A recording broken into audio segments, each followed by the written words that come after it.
Say it's all about rights, but rights can't fix the wrong that we do to God each day. How long can we stand strong? And all I got is one question left. If we turn our backs and spit in his face, is God still gonna bless the USA? Greetings, Patriots. I'm Perry Green, and this is God in America. Today, I want to introduce to you Kathleen Bustamante. Kathleen is the newly elected Canadian County GOP chair. She and her family moved to Oklahoma from Oregon, and she's taken the bull by the horns and gotten involved in the effort to save our nation. Kathleen is a Christian, a wife, and a mother. She's a former college writing instructor and currently writes for a nonprofit organization. She was the vice chair for the Canadian County Moms for Liberty and on their legislative committee before running for the Canadian County GOP chair. I recorded this interview a few days ago, so some of the things we talked about have passed, but you can still attend the Canadian County GOP meeting at the Yukon Police Station on Tuesday, April the 15th at 6 p.m. I hope you'll come and meet Kathleen and the other Canadian County GOP leaders and get involved in the conservative grassroots movement. I hope you enjoy this interview with Kathleen. Well, hi, Kathleen. Thanks for being with us today on our podcast. Thank you so much, Perry. It's great to be here.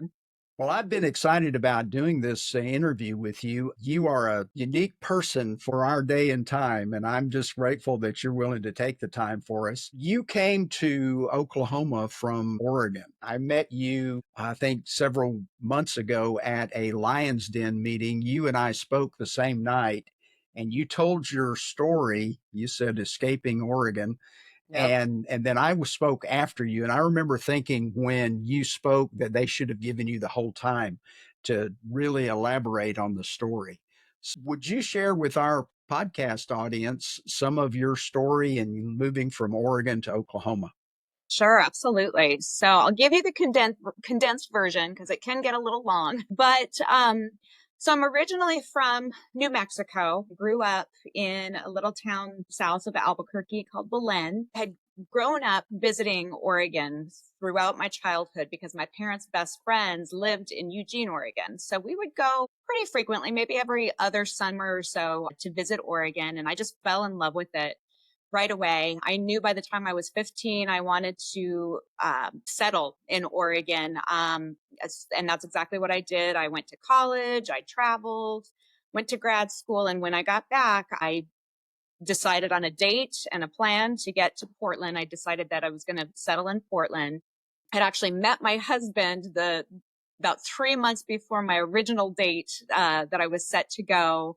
And had to push out my date a few months because I hadn't found a job yet in Portland, but I was just determined, even having met this great guy, I was going to go to Oregon. And so, I told him on our third date, I'm going to Portland. I understand if you don't want to continue seeing me, but this is my plan. So I was dead set. He said, no, I want to keep seeing you through the summer. And so we did. We dated through the summer. Then August came and I was supposed to move August 2002. August 2002 came, didn't have enough money, didn't find a job yet in Oregon. So I had to push the date out till January. But January came and I was still determined to go. I told him I'm going to Oregon, but you can come if you want. And thankfully he wanted to. And so I moved in January of 2003. We got engaged in March of 2003. He followed me out in June of 2003. And we got married in Oregon. We had both of our kids in Oregon. We loved it. It was where we thought we were going to stay forever. The plan was to retire there, to send our kids to college there. And so it was a really, really, really tough decision 20 years later after moving to Oregon to pick up and move our children, our lives to a different state. But it was necessary because when we moved to Oregon in 2003, it was a wonderful place to live. Portland was actually a really safe city. It was clean. I mean, it was pristine.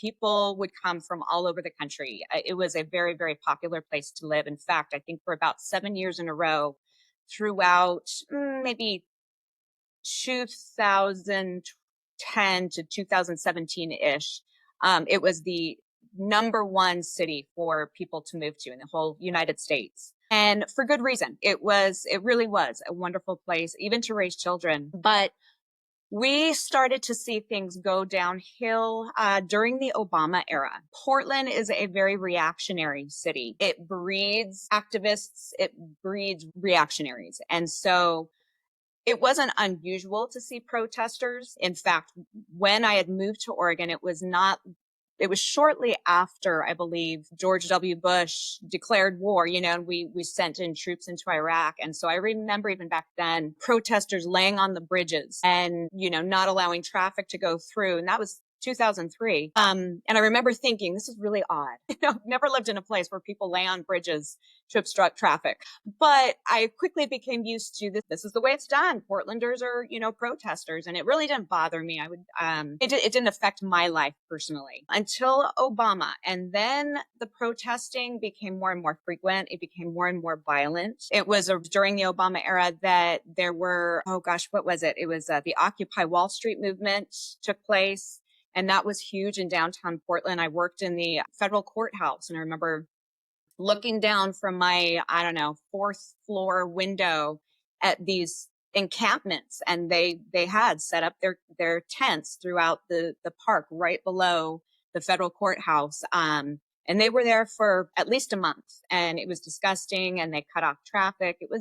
That's when it really started to affect me personally, just even getting into and out of work and feeling unsafe going to and from my building. Well, then multiply that by 100 when COVID hit and the George Floyd riots began. The media loved to call them protests. They were not protests. These were literal riots, months long riots, night after night after night.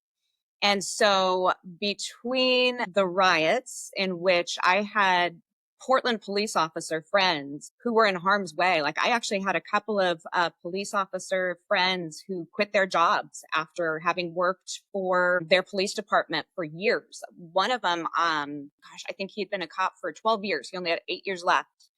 Decided to quit his job and move his family to Idaho because he couldn't believe the amount of danger and contempt for police officers. And so had another police friend who was this close from quitting for the same reason. And so we just saw terrible things. We couldn't go downtown, where we had taken our kids downtown Portland for years and years. For years it had been a wonderful city for families. They had community events where you could bring your kids.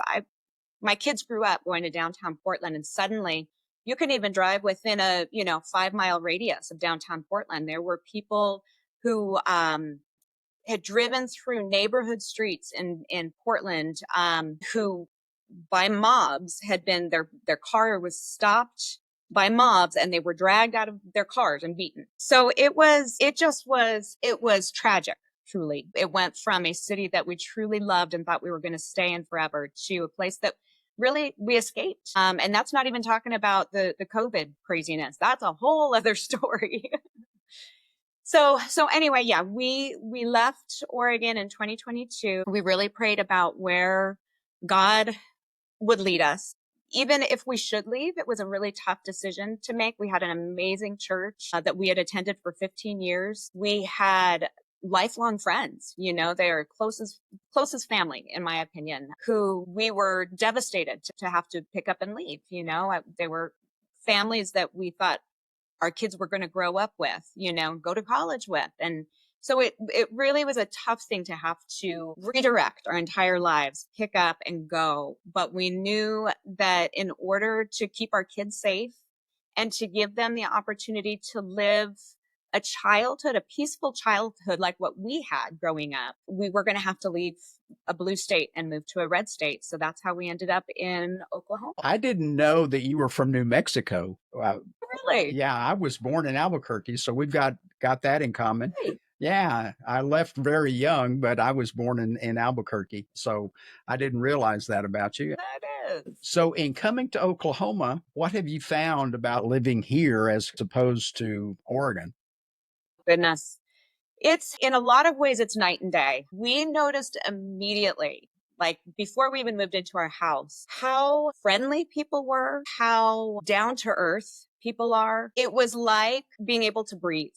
I didn't realize how stressful it was in Portland. And it was just kind of like a cloak, especially during those 2.5 years of COVID. It was just like this weight. And we got to Oklahoma and it was palpable. The four of us were all agreed, like, we can breathe here. It was just a sense of freedom, especially I've noticed specifically just how nice people are. And people told us this, generally about the South. People told us, you're going to be amazed. People are so nice. And it's true. We got here and just a couple of examples. Like it took me probably a good year and a half to get used to hearing people say, when you check out, at a grocery store, for example, you have a blessed day. I remember the first time somebody told me to have a blessed day, I almost passed out because you would never hear that in Portland. That would be like offensive. You don't tell somebody to have a blessed day.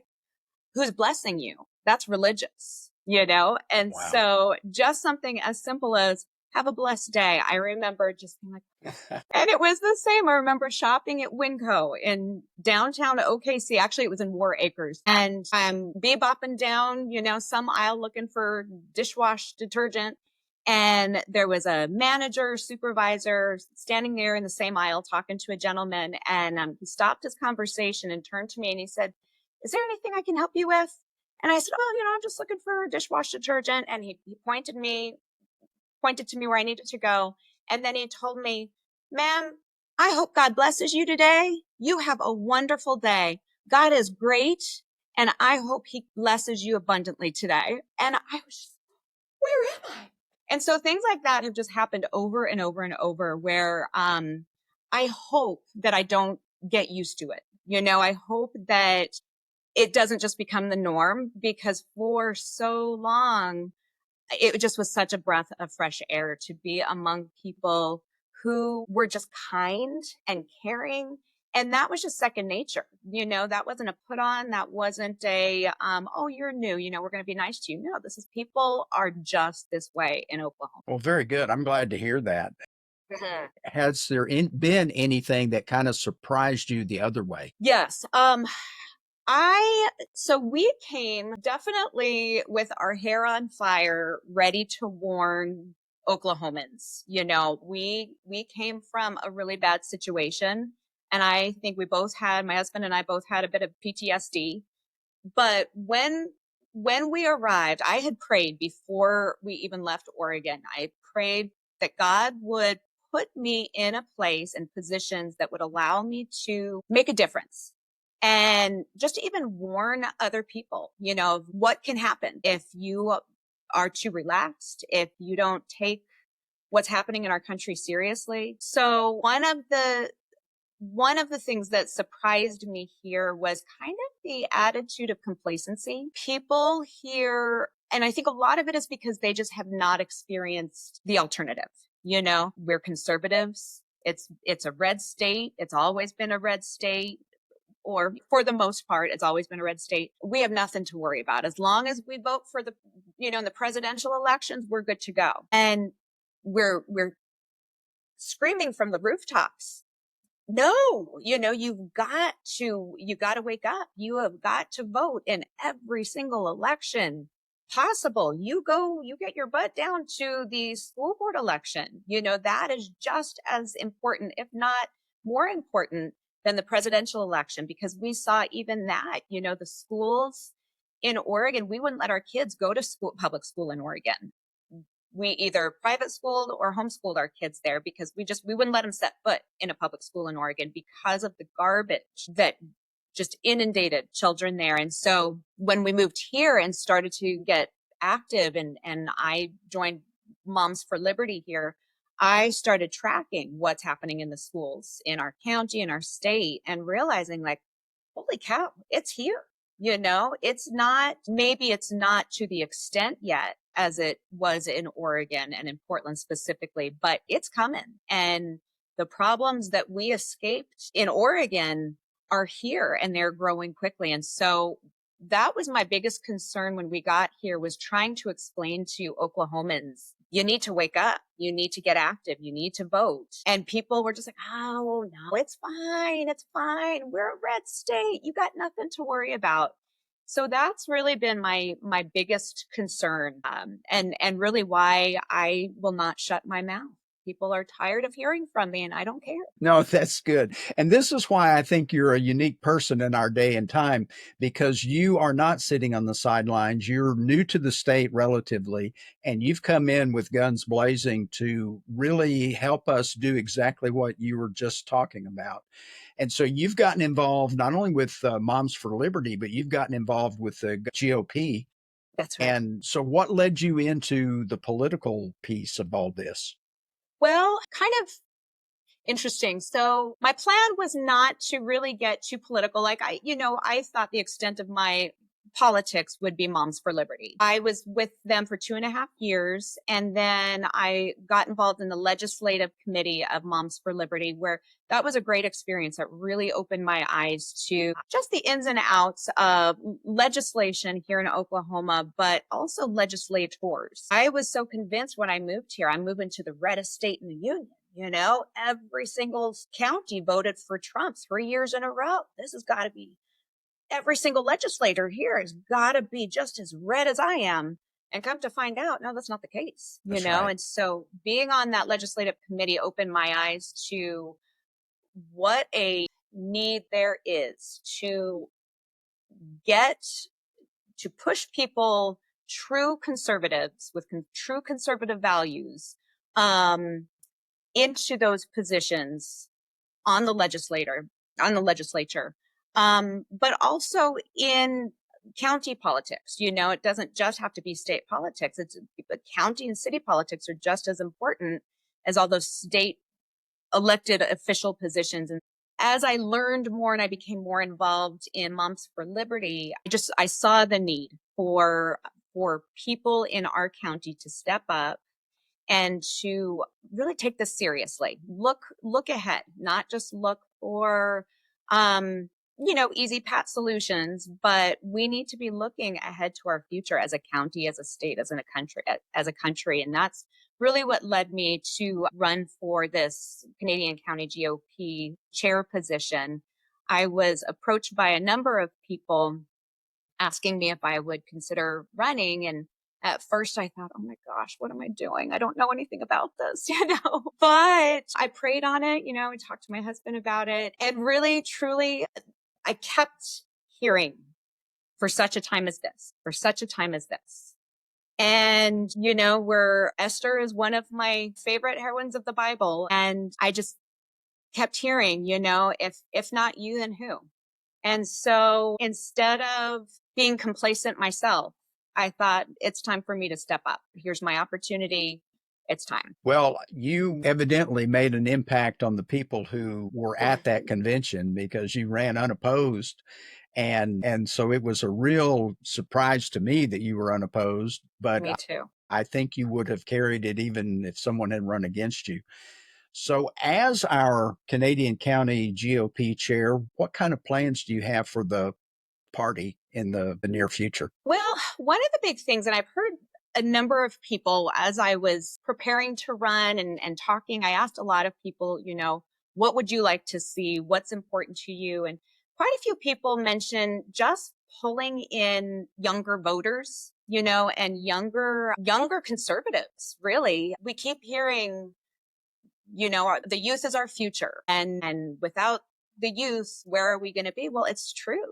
As a party, we're kind of known as the boomer party, and so I loved seeing what Turning Point USA did on a national level before the presidential election. And it just made me realize, why aren't we doing something similar? Why aren't we as a county drawing in young conservatives and encouraging youth to get involved in politics. I think it was very eye-opening to see on the national level how many young people really do care. They're concerned about our country. They're concerned about their future. So what a cool thing, not only to see them voice their concern, but also be drawn in to the Republican Party and the conservative movement.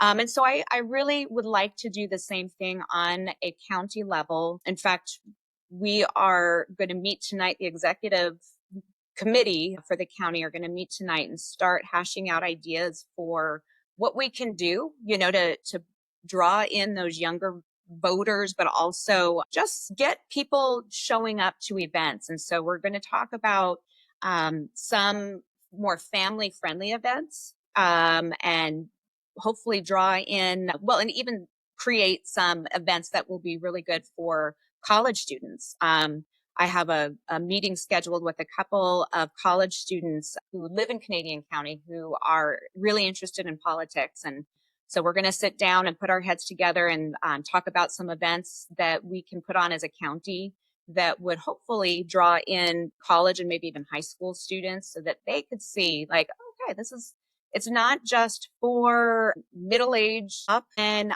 we really do need to counter what the left is doing. The left has been really good about drawing in young people. So that's one thing I really want to do. Another thing that I ran on was unifying our party. I am concerned for the Republican Party in Oklahoma, especially because I saw what disunity, what it did to the Republicans in Oregon. We have not had a Republican governor since, I believe it's 1988. That was the last Republican governor in Oregon. Yeah. And I helped on the race of a friend of mine who was running for state senator. I believe it was either 2020 or 2021. I think it was 2020. It must have been. So she's running for state senator in my district in Oregon. And I got to see firsthand just the infighting, the disunity among Republicans. It was really depressing. And so I got here, and I have to say it's a different story. It's nothing like it was in Oregon, but still to see the infighting, there's still ego, and we're humans. Of course, we're sinful. Nobody's perfect, but I am concerned when I hear about the infighting, the ego, the unwillingness to work together as Republicans. I think we need to remind ourselves what the Republican Party is about. So I really, I love our county's platform. I think our platform is amazing. And I want to enforce is not the right word, but I really want to encourage going back to and reminding people what our platform is and what we stand for. And doing that in our meetings and in our events, and reminding people that it's okay if we have different interests. Maybe this person is all about homeschooling and this person is all about public school. Doesn't mean we have to be enemies, but I do hear a lot of these labels and these words thrown about, like, well, if you're for public school and you're not for homeschool, you must be a globalist, or if you're not for school choice and the tax credit, or if you're for the tax credit, you must be Marxist, and that kind of stuff is ridiculous. We're allowed to have differing opinions and still be united as conservatives. So those are several, of my ideas, but I think those are two really important ones that I really want to work toward. Yeah, I agree. Just on the part that I've seen in the Republican Party, we definitely need the unity piece, and I'm not sure all the answers to having it, but we need to work towards it as best we can. Now, you're meeting with the executive committee, and then you've got another meeting next Tuesday. And then on the 15th, you have a general meeting for the party. So where and when will that be? Okay, so the general meeting will take place at Yukon Police Department. It's going to be at 6 p.m. Right now, we are trying to figure out speakers. We know for sure we're having Stan Stevens. We're not sure who the other speaker is going to be. We're still working on that. But yeah, we would love to see as many people who can come, show up to that meeting. The county committee meeting is Tuesday the 8th. And yeah, that's going to be at Liberty Church in Yukon. So yeah, we've got a lot of exciting things coming, and I'm looking forward to it. It's going to be good. Good. I'm glad you're excited, and I know you're already pulling together a lot of people. And it's kind of neat having a former terrorist as our GOP chair with the Moms for Liberties. I wear the badge proudly. Very good. Well, we'll go ahead and stop our interview. But before we go, is there any last words you'd like to say on anything that's kind of crossed your mind as we've been talking? I just think really, if for anybody who's listening, be praying about how you can get involved. There's so many amazing organizations in our county and our state. It's really exciting to see right now how, I guess, the energy, there are a lot of grassroots groups that are forming and working together. I heard on one of the groups I'm part of was mentioning how other states are actually starting to look at Oklahoma as a model for pulling people together, pulling conservatives together from the grassroots up. And it's become quite a movement. So I just think there's a place for everybody and anybody who wants to get involved. And I know, Perry, you have resources galore, so for people to just reach out and ask, where could I fit? I'm interested in education or, health, or I don't know, bringing new elected officials up, helping elected officials in their campaigns. There's so many different areas that people can get involved and talk, ask questions, find out where you can get involved and plugged in, because boy, oh boy, do we need strong conservatives who are willing to help. Really, and we have to get involved. We can't sit back and just hope Kathleen does it all. And Yeah, so, absolutely. yeah. And so let me just say to the listeners, if you have interest, you can contact me at God in America, GOD, letter N, America at gmail.com. And I will connect you with Kathleen if you'd like that. And so just get a hold of us and we will help you get hooked in somewhere. And in my God in America ministry, we're actually connected to several groups. So we really want to get people involved as best we can in different ways.